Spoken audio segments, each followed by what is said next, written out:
Hello, everybody. Welcome back to the reality recap. I'm your host, Queen E, and I gotta say, season 9 makes up for whatever the heck season 8 was. Okay. I know some people enjoyed it. Don't ever bring us back to whatever the hell city that was. I was bored. Okay. There were some storylines that were kind of interesting, but overall, the season to me was a flop. Season 9, though, although Denver is giving very loveless, I like some of the storylines, and I like that there are unique storylines that we haven't yet explored in the 9 seasons that have been here already. So I'm enjoying it so far. You guys let me know if you are enjoying it. While you're letting us know, please make sure to like, share, subscribe, follow us on TikTok and on Instagram at Reality Recap Pod.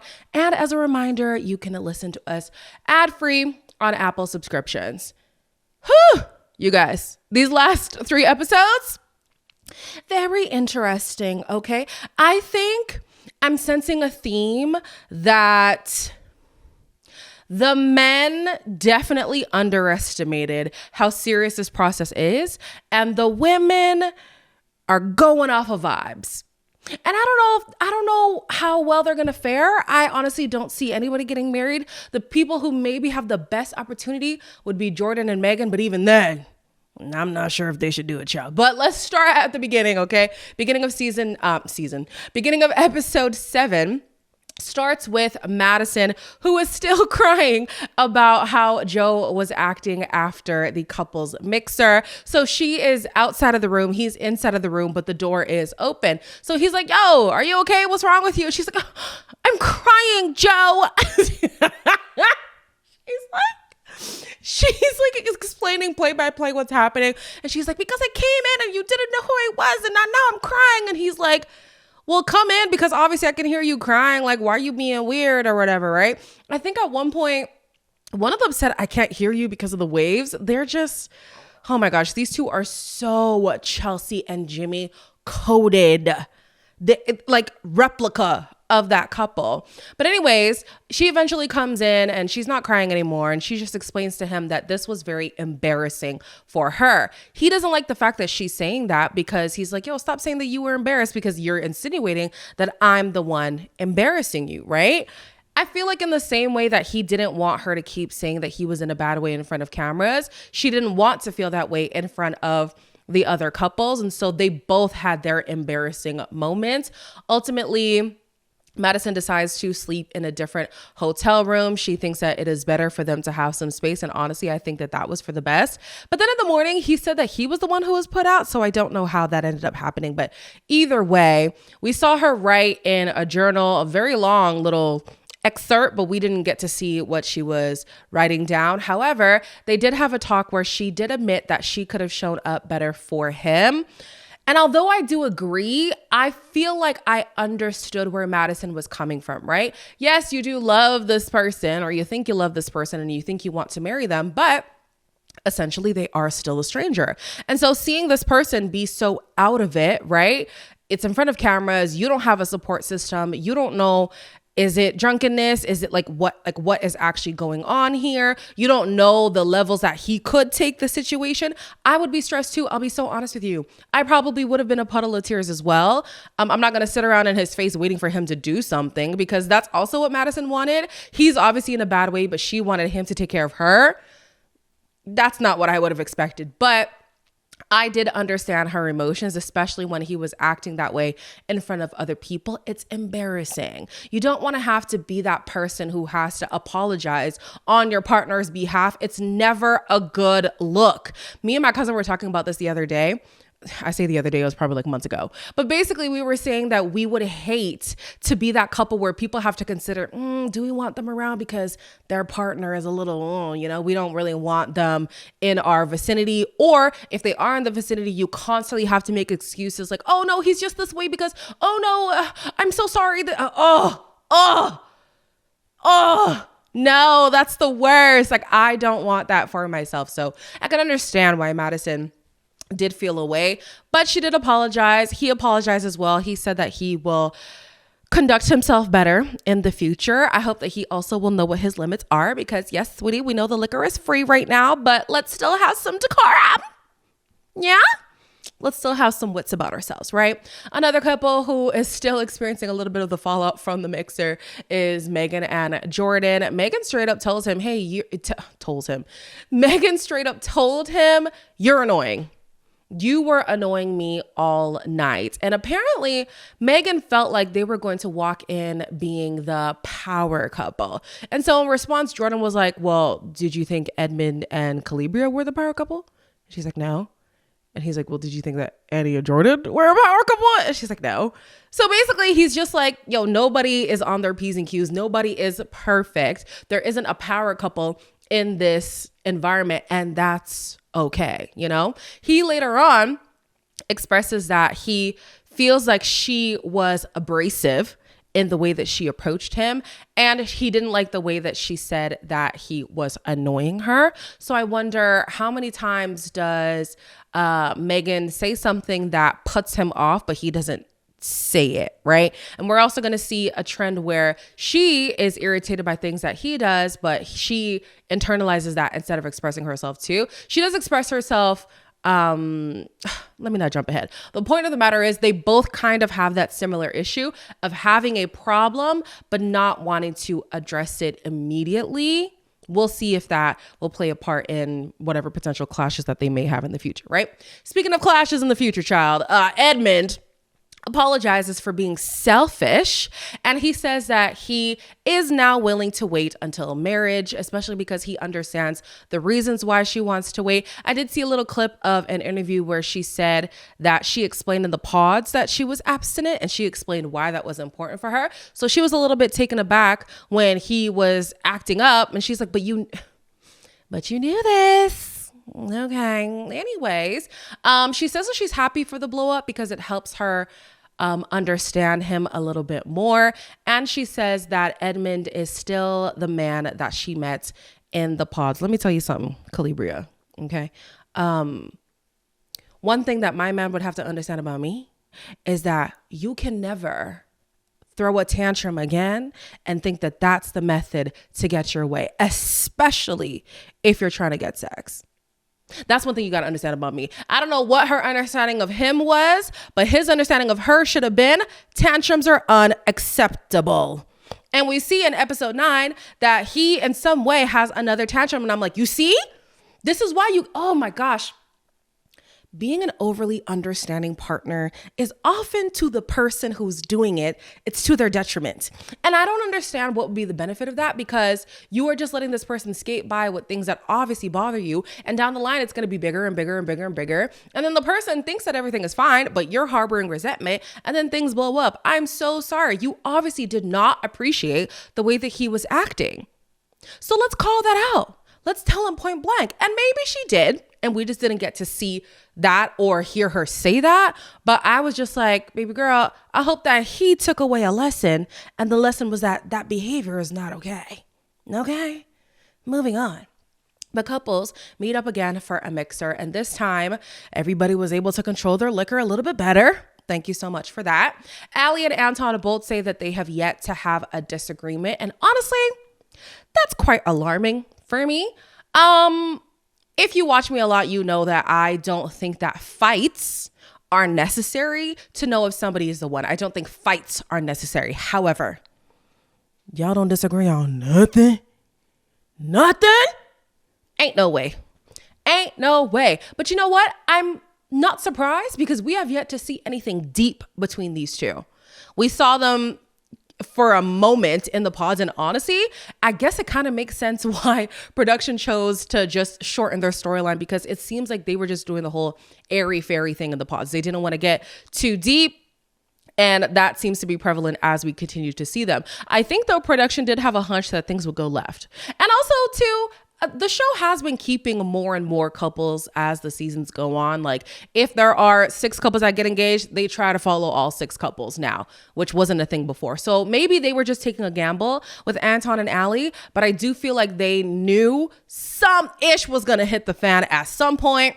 And we do see that come in the next episodes, right? KB feels like KB, Calibria, y'all know who I'm talking about, right? But she feels like she's really trying to change how she responds to Edmond, because how she used to respond even just a month ago would have been very combative. But, you know, since marriage is on the horizon, she just wants to approach things a little bit differently. Again, I do appreciate the fact that she is trying to be understanding, but not to your detriment, babes. Okay?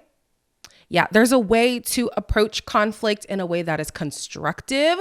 Maybe how she used to do it was destructive, and okay, great, definitely make your changes. But let that man know that that behavior is not okay. Let that man know. So as the women are talking, the men are seemingly not ready for this at all. They're there like, wow, this experiment is actually really intense. Yeah, it ends in marriage. A binding one, legally binding, okay? And I think all the guys, all of them are out of their depth. Maybe the person who is the most prepared for this, I would say, is Jordan. Just seeing how he's been navigating certain conversations, I'm like, you know what? Of all the people, he does seem the most ready. But the other guys, even Joe was like, wait, the weddings are 3 weeks away? Wait, what? And all the guys were stressed. We got Anton running his hands through his hair. I'm just like, what is going on? You guys knew this isn't season 1, and I'll maybe even give you season 2, where you did not know the gravity of being on the show, but also getting married so quickly and like not knowing what this process fully entails and stuff. Maybe I will give that grace to season 1 and 2.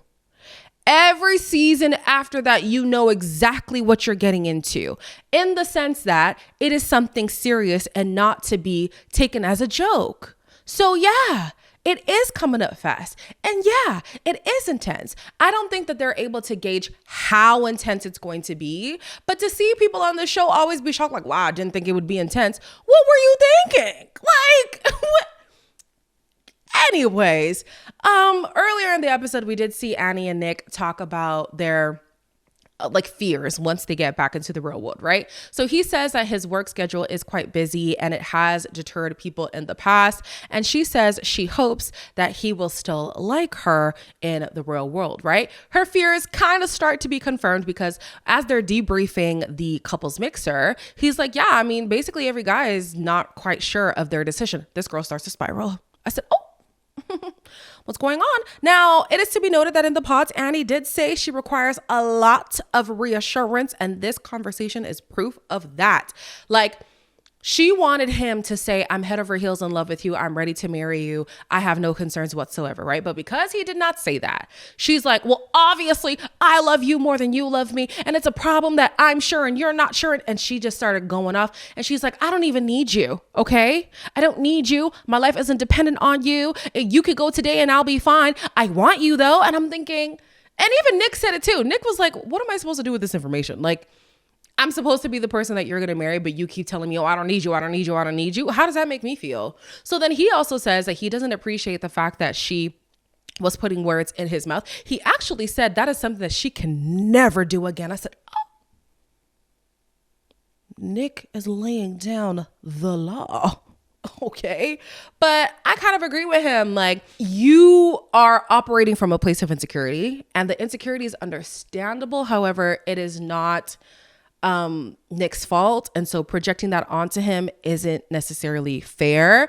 Now, it is funny because Nick actually isn't sure, but he didn't say, I don't love you as much as you love me. And so for her to put that on him, he did not appreciate that. I get the impression that Annie just wants to be married no matter what. I'll be so honest with you. I feel like she kind of lives in a fairy tale land. And even some things about Nick, it seems like everybody is clocking things about Nick and she does not see it. Even Nick's own family, when they came around, they were clocking him on certain things. And I was like, oh, wow. I appreciated seeing that, because sometimes people act like their person is infallible. They could do no wrong. But there are some things about Nick that need to be worked on. And it doesn't seem like Annie quite sees that. All she sees is the ring. It's time for all the couples to move into their apartments. Immediately, Edmond is being Edmond. Why did this man put himself in a cabinet? I'm starting to see KB have similar facial expressions to the ones that AD had when she would talk to Clay, where she's like, I'm seeing something here and I don't know what to say, so I'm gonna just give you a screw face instead. That's the energy that I'm getting from Calibria. And I did see that Calibria and AD did have an interview. Should I watch it, y'all? I don't know. I don't like that people talk about the show as the show is going on. So yeah, I'm not going to watch it actually. If she goes back on an interview after the season is done, then maybe just to get more insight on what was going on, because I really need to know what the hell was going on in her head. But yeah, as the people are talking right now, I'm not going to keep up. No. But anyways, Megan is realizing how serious this situation is dealing with a guy who has a child, right? She's realizing, oh my gosh, I'm coming in as a third parent here. You guys already have a structure. I don't want to step on anybody's toes. And Jordan is trying to, reassure her that she won't be stepping on anybody's toes. Luca is, he's 5, it's quite easy to please a 5-year-old. Just hang out with him. He'll have a great time. And Jordan is like, you don't have to do the big fancy things. I actually tried to teach him to be humble. We live in a humble abode. I think his bedroom is in the living room. Luca has his own bedroom. And even that whole experience did make Megan emotional. Just seeing his little room and like the toy that also had the pump, the insulin pump that he has too. It was just so cute and adorable, and she was touched by that. But yeah, the gears are really turning with her, and she's concerned whether or not she'll be able to make a good impression on Luca and also Skylar, which is the mother of Luca, right? And I actually do like the fact that she is really deeping it.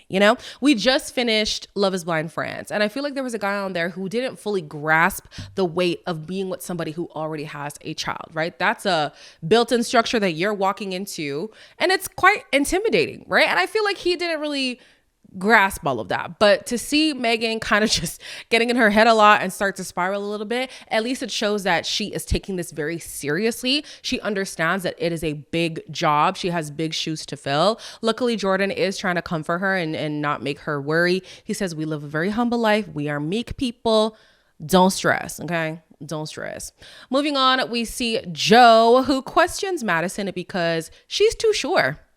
She's way too sure about this relationship. He's just like, you don't have any worry on your face at all. And she's like, am I supposed to? Like, do you want me to be concerned? Because I'm concerned that you want me to be concerned, He reminds me, and sorry that I keep referencing shows that we're not reviewing on this channel, but there's a guy on Married at First Sight UK. He is very contradictory. So anything that his wife is feeling, it's like he has to feel the opposite. And I feel like that's what I was getting from Joe in this conversation. When she then started to express her concerns, which is that sometimes things feel too good to be true, or sometimes he get into his head and he retreats from her and she has an issue with that. He's like, well, it's not all bad.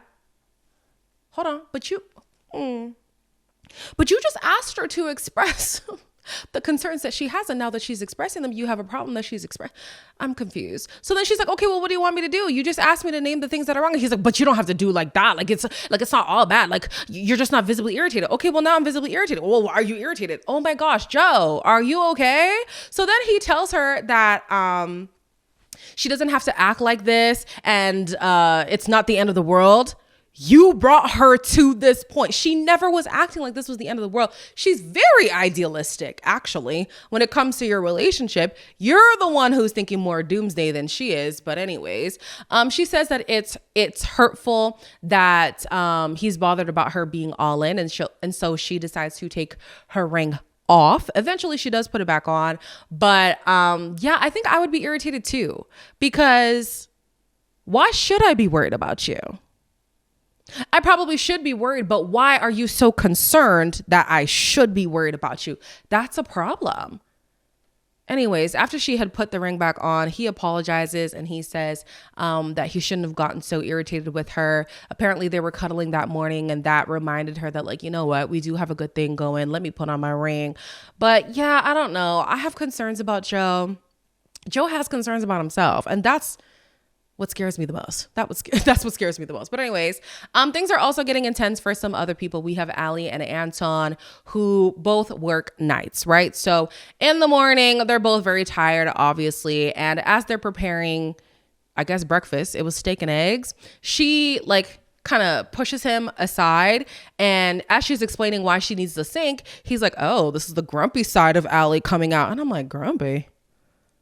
Okay, we must have missed something, right? So then she says something else and he's like, oh, I just feel like you're being passive aggressive. I'm like, she is? Like, what do you, wait, where? How is she? Okay. All right. Anyways, she points out the fact that she wants to go back to school. And when she was in school in the past, her mom took care of everything. Her mom did the cooking, the cleaning. She was the provider. And she's looking at him to basically do the same. He doesn't seem to have an issue with like providing, but within a certain budget, right? So she mentions the fact that she wants to do some Botox. And he's like, don't really know how I feel about that one. And she's like, well, I won't really put cleaning as a high priority. And you could see him be like, oh, okay. She also says cooking is not going to be high on the list for her. I feel like that's going to be a problem for him. And then another problem they have is finances, right? So she says she's okay with having a joint account as long as they have their own personal accounts, right? And for him, he just doesn't understand what would be the rationale for that. I've heard some couples who go full, like, everything is in the same pot. Some other couples do the whole split thing. Me and my partner, we're here for the split, okay? We got our family pot, but we got our own thing going on too. Especially because with him, he didn't even like the fact that she was still interested in getting Botox and stuff, and that could be expensive. Then have her little pocket, you know, her little bucket that she can go into and spend on her little luxuries. And then you won't have to be annoyed by her overspending. So Edmond's mom comes over and they are literally the same person. Edmond and his mother, same person. It's just the fact that he's hyperactive. But I was like, oh, okay. I see it now. I'm seeing it a little bit, right? And apparently, hold on. The streets are saying that Edmond was paid to play up his personality. What's that about? Y'all, is that true? Yes or no? I got a problem with that if that's true, but let's move on. Basically, Edmond's mom, I think her name was Miss Carrie, something like that. She was like, what the heck would make you choose my son? And I'm like, well, girl, what do you mean by that? But KB is like, you know what? Not a lot of men are vulnerable. And I loved the fact that he was vulnerable. I also did connect with his story. And so he stood out to me early on compared to the other men. And I felt like I was making a great decision, right? She also does admit, and I'm glad she did, she also does admit that her career does kind of seep into her dating life. So she is a travel social worker. I don't know if the travel part is in there, but she's a social worker, right? And I was thinking, oh, you might be Captain Save-A-Ho. You might be. You might be somebody who sees an injured baby bird and think, what can I do to save them? Because that's what you do on a daily basis. Unfortunately, that gets a little bit murky when it comes to dating because you don't want to be like a savior in a partnership. You want to be a partner in a partnership. But that could explain why KB lets a lot of things go when it comes to Edmond, but okay, child. Edmond's mom gives Calibria an invite to Ghana. Apparently she frequents Ghana a lot, right? She also had beads that she wanted to give her, but she had left them at home. This is something that she gives to all her daughter-in-laws, right? If KB and Edmond stay together and they go to Ghana, I pray to God it is when I'm there. Because I need to see this dynamic in person. I need to see them interact in person. I would be so enamored by whatever this is. But anyways, basically Edmond's mom gets emotional saying, you know what? I'm not a perfect person. But I do feel like I raised a good son, and just seeing the person you've become and the person who you've chosen, it really warms my heart. I don't know if this was just me, but I felt like she was kind of insinuating that she favored Calibria more than the daughter-in-laws she already has. She was like, of the women who have joined my family, you're the first to say that you're not just going to run information back and forth and stuff. And I really respect that from you. I don't know. It felt like she was already showing a little bit of favoritism. I mean, that's your business. Who am I? But I was like, you just met her. And if I was one of the wives watching back, I would be a little bit slighted. But it's not my family, not my problem. Moving on. Megan says that this is the 4th anniversary of her father's passing, and she's glad that she not only gets to spend it with her mother and her sister, but now Jordan is around to spend it with them, right? So the mom and the sister, they love Jordan. They love the fact that he is a dad, and it seems like a very doting dad at that. They also have the same reaction when she lets them know that Luca has type 1 diabetes. They're like, oh my gosh, that's the same thing as your dad. And so it was this whole thing. Apparently, too, the sister had a dream. I don't quite remember the exact details of the dream, but it had something to do with the father saying that there was going to be somebody in Megan's life who was going to be just like him. And so that in tandem with Megan thinking that this is a sign from her father, it just, yeah. I mean, as I see Megan and Jordan more, I do feel like they are more compatible than I initially thought, but I still have questions about whether or not they would be together if not for the son. I'll be so honest with you. I'll be so honest. But anyways, they talk about how hard the morning was. So she woke up in a bad mood, obviously, because it's not a great day for her. And Jordan admits that he had no plans made for her. He didn't put any thought into how he would show up for her. And instead of expressing herself, she did hold in those emotions. And so they were clashing in the morning, right? Eventually, she did explain to him that, you know, this is a tough time for her. And she said that she got perspective from him saying that the process is a lot, being a dad is a lot. And so he just wasn't prioritizing showing up for her. How do you guys feel about that? Yeah, how do you guys feel about that? I mean, I would assume if I knew it was the anniversary of my partner's father's passing, that it's going to be a rough day. And at the very least, you know, give you a few cuddles, maybe go out for some treats in the morning, like something. It doesn't have to be something fully fleshed out, but like it didn't cross his mind at all. I don't know. That'd be an issue for me. I'll be so honest. But anyways, she expresses that he doesn't have to read her mind. He will not be able to read her mind. So it is up to her to express herself so that he can show up for her. Her mom and sister were in agreement. They were like, you know what? We think that he's a great guy. He comes across very down to earth, very humble. We do approve. He asked for the blessing. He receives it. They also did say they liked how progressive he was because he had a vasectomy, and they were like, oh, okay, the woman just gets to do whatever she wants and she doesn't have to think of the contraception and stuff, which honestly would be so freeing. So yeah, they did appreciate that he was progressive in that way. Have we actually gotten an explanation as to why he got the vasectomy? I didn't talk about it in the first batch, but y'all know he had a vasectomy, child. Have we spoken about that? Did he say why? Please let me know in the comments what the reason was. But it feels like it was more of a selfish reason. And he does say that if the right person comes along, he will consider reversing it. Okay. Anyways, we see Madison, who meets Joe's family. Honestly, not too much to take away from this outside of the fact that they love her. She presented herself very well. She presented their relationship very well. And he actually was feeling a lot more confident about the relationship after seeing how they all interacted together. So that was a really good experience for the both of them. Then we see Allie, who meets Anton's friends. I think their names were Joe and Melissa. So immediately Anton is like, oh yeah, you're going to hear some stories. And Allie's like, okay, right? One of the stories was the fact that they used to work at McDonald's together, shut down early, go outside and get drunk. And she did not know this. And she's like, oh, that was a story not told to me. And Anton was like, yeah, I told you you'd hear some stories. Like, Anton is really playing down this wild side of his, right? We also start to see that they have some big lifestyle differences. Basically, he still wants to be in this party life while she wants to move to Florida and just be on the beach and, you know, kind of living life like an influencer, if we're being quite honest, right? So then they kind of split up, and not they kind of split up, they split up. And Joe is talking to Anton, and he's like, honestly, I was only going to give you 2 weeks. I did not think that you would, you know, really stick it out with somebody, but I like her, you know, she's cool. He would say that because apparently him and his partner have only been together for like a handful of months, and they moved in after the first date. They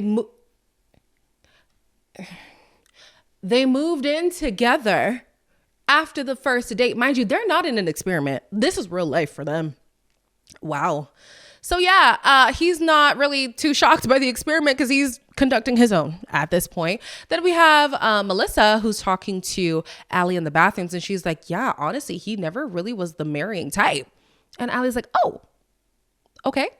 And Melissa keeps going on about how he used to be this raging party boy, how he used to love going to strip clubs, and how basically his lifestyle is only changing now, but not too long ago, they were still engaging in this behavior, right? And this is a concern for Allie because Anton presented things as if Joe was the party boy. Anton never included himself in the equation. And he never mentioned the whole strip club thing. And that is a moral issue for Allie. So yeah, they're definitely going to clash when it comes to that. I think later on they talk about it off screen. And she says the issue that she has with Anton is the fact that he presented it as if he hasn't been a partier in over a year. But that's not what Melissa said. I mean, granted, Melissa's only been in the picture for 4 months, but she seems to know a lot more than what Allie does. Episode 9 starts with some cute moments. We see Edmond buy some roller skates for Calibria. We see Madison and Joe having a date in the city. And not so cute was Megan drinking the chicken cutlet smoothie. Disgusting. Why does Jordan drink that? He says this to get his daily protein intake, but she's like, you could just eat 6 eggs. Like, it'll do the same thing. Ugh. Anyways, on a less disgusting note, they go house hunting. Oh my gosh, do I need to move to Denver? The house that they were viewing was very nice. Okay. I think she said it had 6 bedrooms. Every room upstairs has an ensuite. There's a room downstairs as well. There's a bar. There's the walk-in closet, the flushed appliances in the kitchen. It was just a dream. That house looks so good. You know who did not think it was a dream though? Jordan. Jordan was having his own personal nightmare. Okay. So Jordan is like, I don't think we need all this space. You know, and on top of that, I don't think my budget would even allow it. Okay. We know that Megan Sparkle, because that's what she should be named, is into the high life. She's into the nice things. She's into, you know, the extravagance of it all. And Jordan, not so much, right? So after the realtor just gives them some time to talk about the house, he does admit, listen, I don't know if I'll be able to swing this financially, and I don't want to be a burden for you. I also don't want you to feel like I'm mooching off of you, especially because Megan presents as if she's able to take care of everything. Like, don't worry, I do have a house in California that I could sell. That's about 1.2 mil. And then, you know, she has all these things, right? I think they did say that she sold a gas company or something. So she's not struggling for money, it seems. I don't know why you come on Love is Blind though, girl, because clearly a lot of eligible bachelors are out there in the world. I don't know why you, anyways, it seems like she's fine. She's not going to be strapped for cash, but he will. And I liked that he said that, because sometimes guys will front like, oh no, I got it, don't worry about it. But then in some ways they kind of try to humble you, like, oh, why do you need that? You don't need all these things. You don't need that. When really it's an insecurity. They feel like they cannot provide. And instead of just admitting that, they'd rather make you feel bad for the life that you want to live. And quite frankly, the life that you are able to afford on your own. I don't want to go down that road, but a lot of people do that. Don't make me feel bad because you can't show up. That's not my problem. That's not my problem. And I also did like that he was honest about not wanting to feel like a moocher, right? There are some people out there who wouldn't mind their partner completely covering everything. They would revel in the fact that, you know, somebody like Megan is willing to fit the bill for a lot of things. But he's like, let's be honest. I do want to be an equal partner here. And financially, there is going to be a disparity. So I wonder how they're going to deal with that. That's going to be interesting. So anyways, all the couples meet up and some of the pod people come as well. They're all at this country bar, right? And Megan says that she spoke to Skylar, which is really good. They all have concerns about Luca being on camera, so they're probably going to handle that off camera. But Megan was happy to see the dynamic between her and Jordan and Skylar. And she says that there's no tension there at all. There's no residual feelings at all. It just feels great. It also should be noted though, that even if there was issues with Skylar, Jordan said earlier that he is his own person. He has autonomy over himself. He's not looking to Skylar for approval of his partner, especially because Skylar also has a partner and she didn't ask approval. So why would he ask for anything, right? So even if things didn't go well, it seems like Jordan would have proceeded with their relationship anyways if he felt like it was worth it. But it's good that things went well. It is good that things went well. So we then see Allie opening up about her issues with Anton. Apparently, Anton be drinking first thing in the morning when he gets back from work. He be having 2 drinks in the morning. I mean, I know he just got off work, but it's still in the morning. You know, that's a little bit of a problem. He might be... I know I said I don't want to diagnose people. I'm just going to say this and then move on. He might be a functioning alcoholic. I don't know. I don't know. We'll sit on that one. She also says that they have not met any family, which is alarming. Her family hasn't been brought into the picture. His family hasn't been brought into the picture. Y'all gonna have to do that before the wedding. Y'all are definitely gonna have to do that. And she also has an issue with the fact that she's been hearing a different story from what he told her. So yeah, I'm not surprised that all of this is coming up now because they seem to gloss over a lot of stuff, which is probably where production also glossed over their storyline. Yeah, y'all got some issues and y'all were trying to think that everything is honky-dory, airy-fairy, fairy tale land. That's not real life. That's not real life. So if y'all are trying to make a real life serious decision, y'all gonna have to have some real life conversations, okay? Moving on, Patrick shows up and he says that basically the last time we saw Casey was the last time he saw Casey. Surprise, surprise to absolutely nobody, okay? I don't know why he thought that there was hope after that conversation. No, I do know why. Because of the kissing and stuff, it was a little bit misleading. But like, she was actively trying to tell you that she does not want to take it slow. She wants it to end. She wants it to stop, not take it slow, to stop. But you thought that there was hope. Okay, anyways. Apparently she also made a big stink about giving the ring back. And I always find that to be interesting because these people don't buy the rings. The show does, don't they? The show buys the rings. The show handles the apartments. The show pays for the wedding within a certain budget. Like, what? Casey. It's definitely giving scammer. Okay. Moving on. Brendan comes into the picture and he goes over to Annie. And this was interesting, right? It felt like Brendan still had residual feelings for her, but he didn't really want to show that. So he was coming off very nonchalant. Annie had an issue with that. And she's like, well, in the pods, he told me that he loved me and I was number 1. And I was the only person who was on his mind from the beginning, but I didn't get that energy today. Did you want that energy? You're engaged. Did you want him to be all over you? Okay. Brendan then has a conversation with Jordan. And this is the part where I was like, oh, does he still actually like her? And he's like, well, I think it really would have worked. And Jordan's like, no, it wouldn't have worked. You're real smooth. She's real quirky. Nick is just as quirky as her. I think they're actually quite perfect. Y'all wouldn't have worked out. And you can see Jordan be like, not Jordan, sorry. You can see Brendan being like, no, but I think it would have worked though. It would have been a match. I don't think it would have been. I don't think that she should be with Nick, but I think comparing Nick and Brendan, it is better for her to have chosen Nick. And Brendan, I'm so sorry. Like, you, maybe watching back, he's going to have the realization, right? But he was too nonchalant.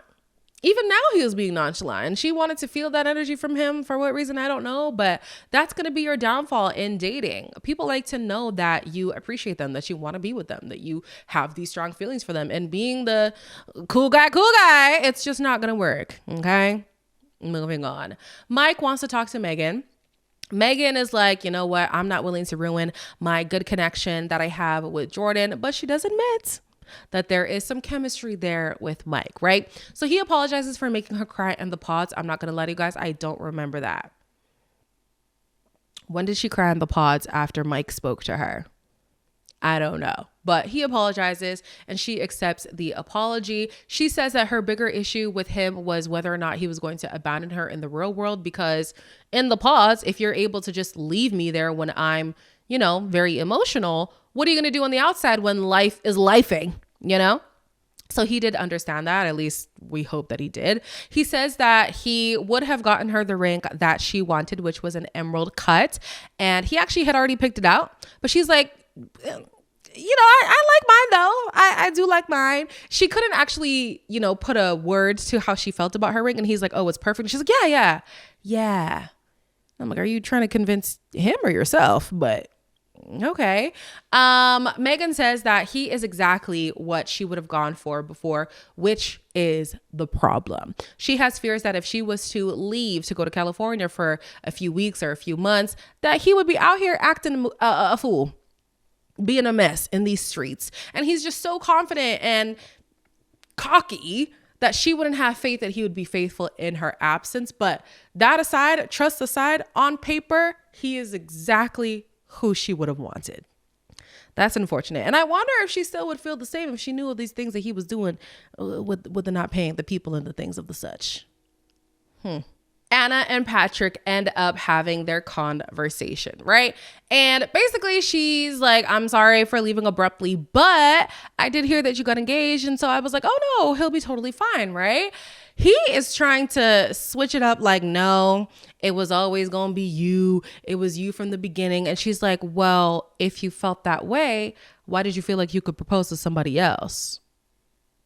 I actually do think that he had strong feelings for her. I just don't know if he was actually going to propose, because they both talk about how it took them off guard that they had something deeper than just a friendship. And it's still weird to me that that's tied to them both being Asian. Like they just could not fathom it, but let's just move on from that. If you felt that strongly about the girl, then why did you go and propose to somebody else? Like that's a problem. That's a problem. He's like, no, but if you would have stayed, like we would have been endgame. She can't have that kind of faith in you. I don't know, outside of her saying that she was overwhelmed, I don't know what else was a motivating factor for her to leave, because Blake was there. And I think that at one point she did say that Blake was her number one, and Blake wasn't being weird with her. So I feel like that would have been good to see it through. Definitely not Patrick. Put that guy on ice. But like Blake was still there. So that was a little bit confusing for me. Patrick tries to throw Blake into the situation, and he's like, oh, well, you were dating somebody else too. So obviously we're in the same boat. And she's like, no, because I never told anybody else that I loved them, and I wouldn't have accepted a proposal. You told me that you told Casey that you loved her and you proposed to her. How the hell am I your number one? So yeah, Patrick definitely sounds like he's still trying to, get back with her. She's not giving him anything. Like I think he said, basically he asked her what she would have said if he would have proposed. And she's like, well, we'll never know. I love that for her. Don't give him anything, because he's not it. Moving on. Annie says that Nick is perfect, right? And Edmond says it would be nice to hear that, right? And Calibria overhears that. And she asks him, wait, what would be nice to hear? What would be nice to hear? And he doesn't want to say. And again, she's like, what would be nice to hear? And he's like, well, it would be nice to hear that, that I'm perfect. Like, Annie says that Nick is perfect. And this starts to be a problem, because Calibria and Edmond already had an argument about comparing themselves to other couples, right? So she tells him point blank, it's okay to admire. It's not okay to compare, right? Then they start beefing because she feels like she has been affirming him throughout this process. Literally just the night before, they were talking about how good he's doing or how well he's doing. And she was telling him that she appreciates him and stuff. So to go from that to basically saying, oh, it would be nice to hear that I'm perfect or whatever, she was slighted by that. So she's like, I'm being very supportive and you're basically diminishing everything that I'm doing in this relationship. She also didn't like the fact that he was trying to start some mess in front of company. Honestly, that would piss me off too. There's another couple that did that as well. I'm trying to think. Was it Annie? I don't know. No. It was Allie and Anton, because after the dinner, sorry to jump back, but after Melissa had told her in the bathroom what was going on, when they went to sit down to eat, she said to Anton, oh, you're in trouble, right? And Anton was like, well, what is it about? And she said, well, I don't want to talk about it right now. So why bring it up? Why bring it up? If we have an issue right now in front of company is not the time, like it never makes things better. It always like puts somebody's back against the wall. It's just never good. Unless it's a conflict that's actively happening, then maybe it could be addressed right now. But oftentimes it's something that you could just take a beat and talk about later. So yeah, she has an issue. Calibria has an issue with the fact that Edmond is making this a thing now, right? So she says that he needs to grow up and be able to have adult conversations. Baby, we finally agree on something. Okay. I too think that he needs to grow up and be able to have a grown conversation. She's irritated at the fact that he always tries to patch things up by saying, I love you, instead of coming with solutions. Putting my business on Front Street right now, early on, my partner used to do that too. And I said, well, that's one thing we're not going to do. Okay. Whenever he wanted to have a conversation, like a hard conversation, we would have it. But sometimes when I would want to have a hard conversation, this is only sometimes, not all the time, he'd be like, babe, I love you. And I'm like, that's great. Let's address the issue at hand. Like, I'm not doing that gloss over stuff, because life is going to get harder. And if we can't have the hard conversations from now, what are we even doing? We are wasting our time. So yeah, he definitely came out of that. I don't know if that's something that Edmond's going to come out of, but I definitely understood Calibria when she said that, right? So basically he starts crashing out. He starts to say to the other, I almost said Islanders. This is not Love Island, child. He goes to the other couples and he's like, I'm going to die. I'm going to die. I'm going to die. And people start consoling him because basically he's being childish. I'm sorry. Like, he's acting like he's about to cry again. And oh, this would be so exhausting for me, guys. I would not be able to do it. And I'm so sorry. No, I'm going to say it. How do you get wet for that? How do you get aroused by this?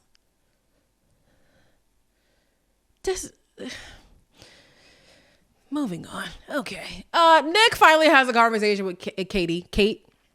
I don't know why I wrote Katie, but he finally has a conversation with Kate, and he apologizes for not being clear in the pods about being in love with two women. Kate is immediately like, let's not do that, because you told me that your feelings were for me and me alone. You basically said that it wasn't going to get there with anybody else. So for you to take advantage of my feelings like that was wrong. And I agree. I do think that he did do that, especially because him breaking things off was due to his own oversight. Like, he did not pay attention to what exactly she meant by the whole not believing in God thing or questioning the existence of God. He should have dove deeper into that. And because he didn't, he gave her a strong affirmation and then had to take it back, right? And again, I still do agree that that is a fundamental difference that they should have parted ways on. But the way that he went about it was just not okay, right? So he's trying to pose things as if things were exactly equal between Kate and Annie, but that is not true at all. Kate is not picking up anything that he's putting down, and Annie is not picking up anything either, because Nick comes after, and she has been hearing that he gave Kate a lot of reassurance and, you know, said a lot of strong things that made Kate feel a certain way about their relationship, right? She didn't know this. And now Nick is starting to like be weird around her, and she's just like, yo, I'm not really trying to hang out with you, you know? It's also starting to go around that Nick is disingenuous. We see Joe, in a drunken way, say that he doesn't even know if Nick is a good person. And I was like, oh, you don't even think he's a good person? That's a big claim, right? Then some of the other girls were basically saying that they have issues with Nick because he seems very calculated. Early on, a lot of women in the pods did get the ick from Nick. So I'm not surprised that people feel a way about him. I just didn't know that it was still a thing that people felt, right? So yeah, some people are definitely in some hot water here. Joe himself is starting to drink a little bit more. And I'm like, Joe, we've already been here. We know the shots are not for you. Clearly you cannot handle the liquor. Put it down, right? Allie tells Anton that she has been honest with everybody about their relationship. He didn't really like that because he's been posing things as if, you know, things are still peachy keen, and that's not the case. And then we have Calibria, who completely airs Edmond at the end of the night. And I'm thinking, damn, who the hell gonna be together? Who's gonna be together, guys? Like, everybody is in some mess. We did see, I think we saw Megan at the altar. We saw Allie in a dress. We definitely saw Calibria in a dress, and it looked like she was also at the altar. So it seems like people are going to make it to the end, but is anybody going to get married? I don't know. My hope is in the pits, but I'm still watching. As always, like, comment, share, subscribe, and I will see you in the next one. Bye.